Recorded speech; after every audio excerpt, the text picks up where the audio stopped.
Hi friends, அஸ்ஸலாமு அலைக்கும்.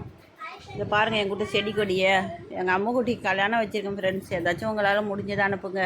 எத்தனை ஜிபே நம்பரையும் அனுப்புகிறேன், ஏதாச்சும் போட்டு விடுங்க. நீங்கள் அனுப்புகிற 5-10 கூட எங்களுக்கு உதவியாக இருக்கும். தயவு செஞ்சு அனுப்பி விடுங்க ஃப்ரெண்ட்ஸ். உங்களால் முடிஞ்ச உதவி செய்யுங்க. தவிக்கிறேன் காசு இல்லாமல். ஒரு வட்டி கடையிலையாக போய் ஏறி இறங்கிட்டு வந்துட்டேன். யாரும் காசு கொடுக்க மாட்டேங்கிறாங்க. வீட்டு பத்திரம் கேட்குறாங்க, சொத்து பத்திரம் கேட்குறாங்க. எங்கே போகிறது?